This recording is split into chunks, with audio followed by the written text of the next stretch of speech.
AEW Redemption 2026 just went off the air, and boy, did I get some stuff wrong. So, run it.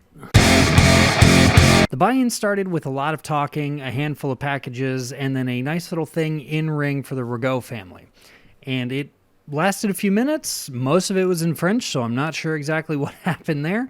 But then Rocky Romero decided he needed to stick his nose in the business, and he got his booty whooped for it. That's just what that was. We moved on. We had the one match during the buy-in that was the Conglomeration versus Lethal Swirl for the trios titles. Conglomeration came out on top. It was a decent back and forth match. I really like the Lethal Swirl. I think that the stuff that they're doing is mildly innovative, but also very exciting to watch. And we all know what the Conglomeration is capable of. So that was that. The buy-in ended with a few more video packages and then everybody's intro for the six-man ladder match. And that is when we got into the pay-per-view proper. So the six-man ladder match was a lot more ridiculous than I thought it was going to be, but it was very fun the entire time. So many people were taking bumps on ladders, off of ladders, from ladders to tables. Freaking Commander did his tightrope walk springboard thing to put someone through a table. I mean, everybody was just all over. Even Mortos had some stuff going on with a little bit of high flying. He, at one point, there were 3 ladders set up. Everybody was on the ladders. He knocked one opponent down and then went around the ladder, pushed over the second ladder, went back around the ladder, pushed over the third ladder, and then didn't go for the contract. My first prediction was wrong. I truly thought that Jack Perry was going to get this. However, it turns out Speedball Mike Bailey won it, which I should have seen coming because they're in Canada. So I'll take that L, no problem. He will be going on to have a shot at the international title. He actually has already decided to cash it in. It will be in a week and a half in Mexico, 8-5. Cool beans. Let's get that done. Match 2 was Mox and Osprey versus the Young Bucks. It was a very interesting battle all the way across. Nick Jackson seemed to be having some issues in the ring, and possibly a concussion. He does have some history with that kind of stuff. Osprey was trying to play the good guy while also still working for the bad guys to try to win the match. It was a very interesting take on the entire match. Somehow the Young Bucks managed to pull it off. I'm not 100% sure how that got written in, especially with Nick's possible injury. We're going to have to find out more on that later. But the Bucks got the win, and Moxley was a little furious. Osprey was disappointed, but, that's just what that was. Osprey dropped a couple little seeds and hints in all of this to show that he may be moving on from the Death Riders, so we're going to have to talk about that more in a little bit. Match 3 of the night was Bandito versus Fletcher for the international title. Winner of this goes on to fight Mike Bailey in a couple of weeks. So this was very fun, top to bottom. I didn't have any issues with it. Bandito's a psycho because he did a frog splash from the top rope to the floor and landed it. And it was crazy to watch. If you have a chance to find the clip, go find it. It didn't win match of the night for me. However, it was a very good match. Fletcher did end up with the victory, so him and Bailey, a Canadian and an Australian, are going to be fighting in Mexico for the international title on the 5th. Great setup, great stuff. Can't wait to see. The next match was the dog collar match, which wasn't even a dog collar match. It was a dog chain match or just a chain match. I'm not even sure what they were calling it. But it was the Bang Bang Gang, Jay White and Juice Robinson versus the Dogs, Clarks and Connors. And it was more than I had hoped for, but it was my second good prediction of the night because the Dogs did end up with the victory. I didn't get it right as far as they were going to tangle the chains in the middle of the ring and just have a slugfest. But they did tangle the chains up a couple of times, which was kind of fun to watch them untangle them as they're trying to get everything else done. The victory came when Yuta and Garcia came out to make a little bit of an interference, and Yuta slipped Finley his shillelagh. And that was all she wrote. The entire match was probably 30 minutes, right around, but it was good top to bottom. They're really trying to show the Dogs to be, a very heel team, which obviously Jay White got some really fun stuff done. Juice Robinson got some really fun stuff done. There were several moments of tug of war with the chains, which was very funny. So, good match overall. Then we had our first midstream interview of the night. Renee was backstage with Osprey, and she was saying, hey, tough loss to the Young Bucks, but you looked really good out there. How are you feeling? He started to give a little bit of a thing, and then Mox popped up and was like, why didn't you take advantage? We could have won that match handily. I don't understand what's going on. And Osprey was like, I'm not going to literally kill a man just because this is my job, and nothing was really on the line here. To which Mox said, well, if you don't take your chances and take advantage of situations, then I guess I'm going to have to do something. And he stormed off.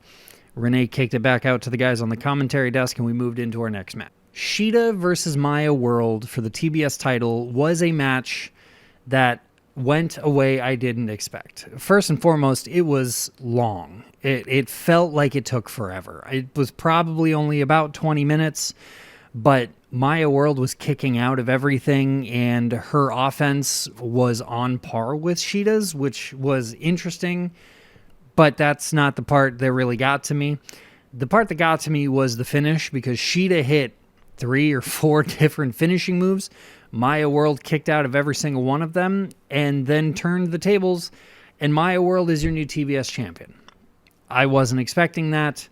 I don't think anybody there was expecting it. A lot of people were behind her, though, so there was a hearty amount of cheers from the audience. But I don't know where we go from here. Maya skyrocketed to essentially the top of the women's division at the moment, and now what are we going to do with her? Shida really was playing her part well.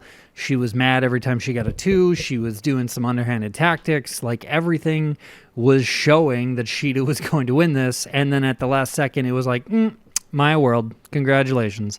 So I got that prediction wrong. So I'm 2 for 5 now. But, it is what it is, and we just move on.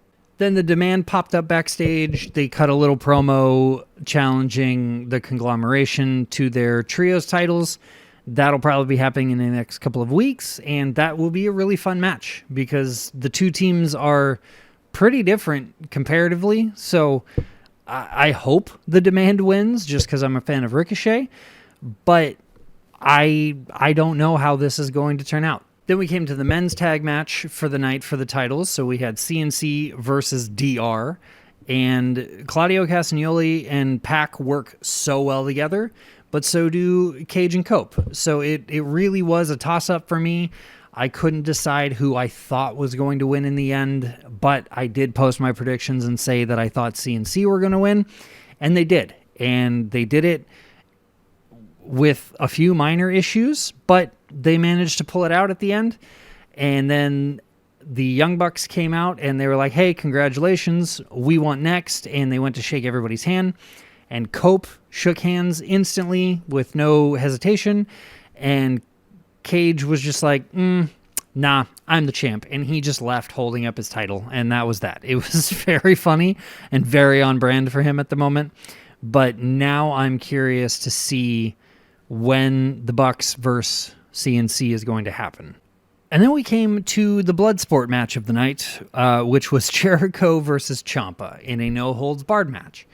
And both men came ready to fight. They came ready to bludgeon the other person. And Jericho brought his barbed wire bat. So right off the bat, no pun intended, Champa was a little defenseless, but he did grab a chair. They had a bit of a swing off in the middle of the ring. Jericho ended up losing his bat because it got knocked out of his hands. Champa took advantage of that, and they just went back and forth for like 40 minutes, just beating the tar out of each other with anything they could get their hands on. I mean, there were hockey sticks, there was a trash can, there was a table at one point. It just broke down into such ridiculousness. And Jericho used pocket sand just to get Champa back from the Beach Break TV episode. And then he pulled out a bag that had hockey pucks with thumbtacks glued to them.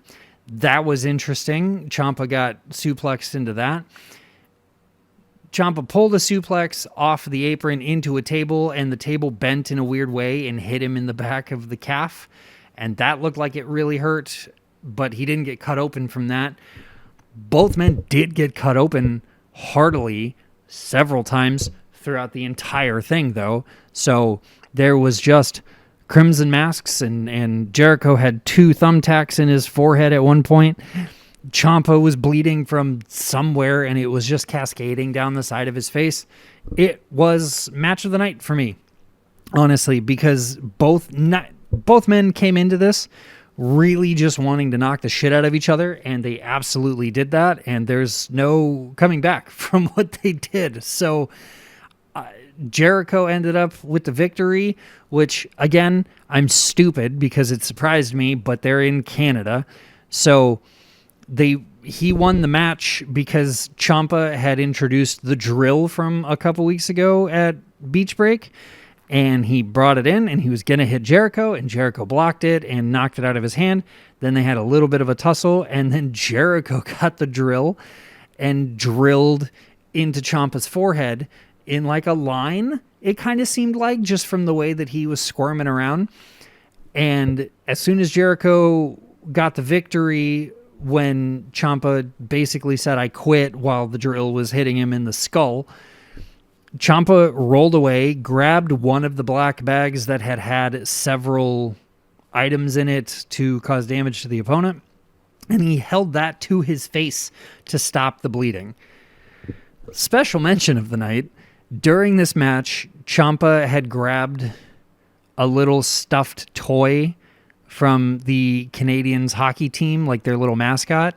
And there was like a 2-minute segment of him beating it with a hockey stick and hitting it with a backbreaker and then pinning it, which Aubrey actually counted a pin on it before Jericho came in and ruined the 3 count and took advantage after that. It was the silliest thing I've seen them do in a long time, and I loved every second of it. Then we went backstage so that the ring crew could clear out all the thumbtacks and sand and trash in the ring, and Mick Foley was in the back with Megacross, and they did a little interview, and Foley was like, "I've got some questions," and then Megacross was like, "No, we've got questions," and they grabbed him a chair and they sat him down, and they just kept asking him like, "Oh, do you know that we've beaten everybody? Oh, do you know that nobody else has the power to defeat us? Oh, do you know we're the most powerful, most beautiful women on the roster, and there's nothing anybody on the roster can do to stop us, and we're going to have these tag titles forever?" And Foley was like, "Well, you guys haven't defeated the Brawling Birds yet," to which Cross was like, "But do you think they have what it takes?" And Foley was like, "I don't know." And then Megan Bain was like, "Well, since you're sitting, why don't you bow down to us?" And then Mick Foley turned into a ventriloquist dummy for a second, because instead of getting on the floor and bowing down, which I totally believe he would have been unable to get up from unless somebody helped him because of all the damage he's taken over the years in his professional career, he just started barking like a dog.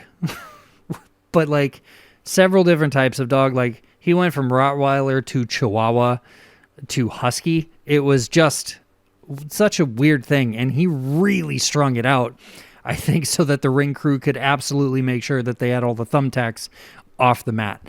And it was very strange and very odd, and you could kind of tell that Megacross was like biting the insides of their cheeks to not burst into laughter. But that was just the whole thing. We finally got to see Andrade take on Davis for the national title.